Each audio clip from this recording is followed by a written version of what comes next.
Welcome to Firearms Friday from the Wyoming State Museum here in Cheyenne. I'm Evan Green. I'm the firearms historian for the museum. And what we have here today is a model 1866 Winchester carbine that was carried by the shotgun guards or messengers on the Cheyenne to Deadwood stage. So we'll talk a little bit about this carbine, which was the first firearm. The model 1866 was the first firearm to bear the Winchester name, and it was the kind of second in a series of toggle action firearms that culminated with the model of 1876. So Cheyenne to Deadwood stage.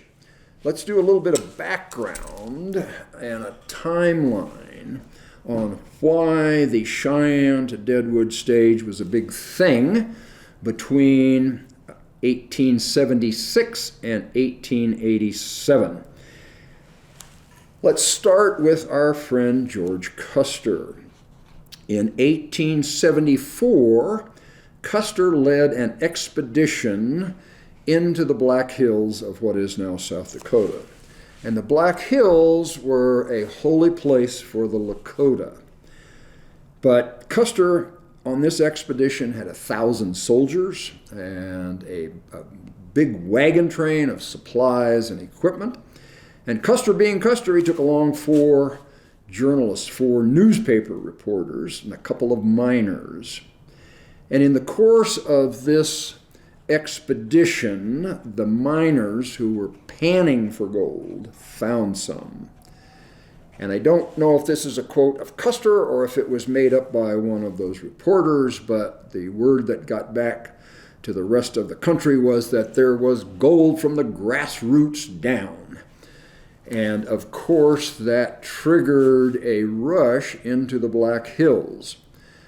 Custer's expedition was, in fact, in violation of the Fort Laramie Treaty of 1868, which allegedly or supposedly gave the Black Hills and other parts of the Lakota hunting grounds and traditional areas guaranteed in perpetuity, right? Well,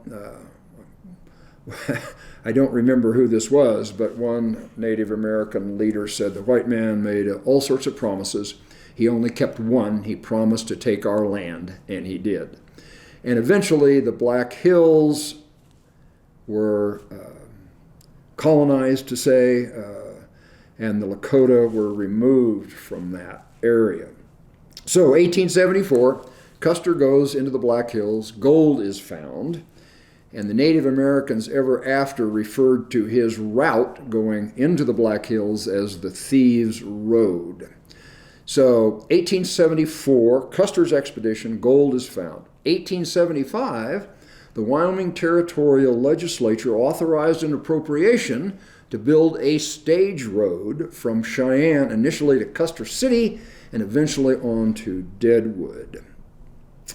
So 1876, the first coach left Cheyenne from the Inter-Ocean Hotel en route to Custer City. And the company that started this, bought 30 brand new Concord coaches, hundreds of horses. They established way stations every 12 to 15 miles. And I think we're going to insert some pictures of the first one out of Cheyenne was at Pole Creek. The next one was at Bear Creek. And we have a picture of the remnants of that station at Bear Creek. So the trip, if you wanted to go, it cost you $10, $15, $20, which was a lot of money in those days, depending on what class of travel. And I'm assuming that the cheap seats were on the roof of the Stagecoach. And if you paid for first class, you got to sit inside. So there were, again, these stops about every 10 to 15 miles. Every 20 miles or so, they would change to a fresh team of horses.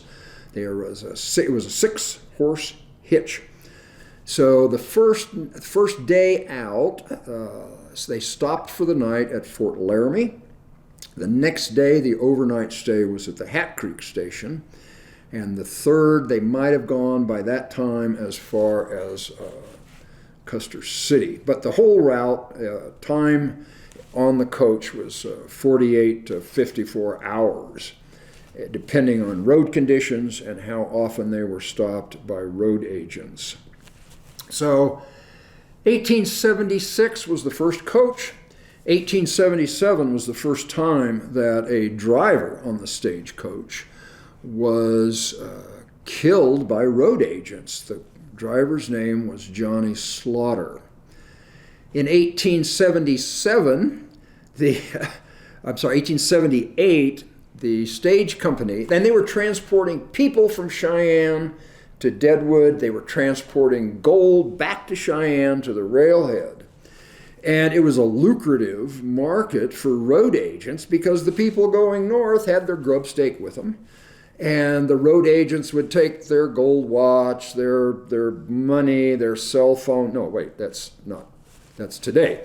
And on the way back, they would stop the stage and take the gold. So in 1878, the company created an armored coach that was supposedly able to deflect a rifle bullet fired from more than 50 feet away, and had a strong box that was supposedly resistant to access for 24 hours.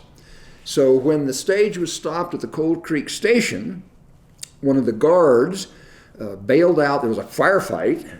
One of the passengers was wounded, but the Stagecoach guard bailed out and hiked to the next station down the line because he thought it would take them 24 hours to open the strongbox. They were able to open it in 2 and got away with, in 1878 money, about $30,000 in gold. And that's roughly equivalent to darn near $1 million in today's money.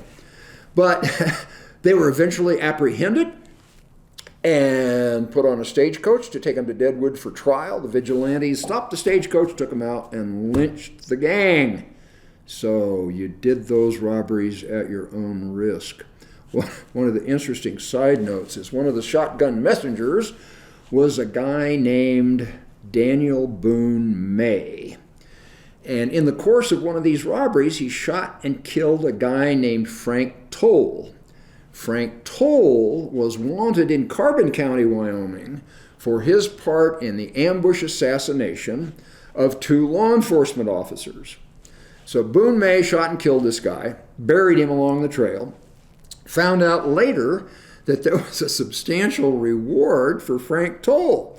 So he went back up, dug the guy up, cut off his head, brought it to Cheyenne. They wouldn't give him the reward, so he just dumped the head out on 16th Street in Cheyenne. So Cheyenne to Deadwood stage, lots of interesting stories.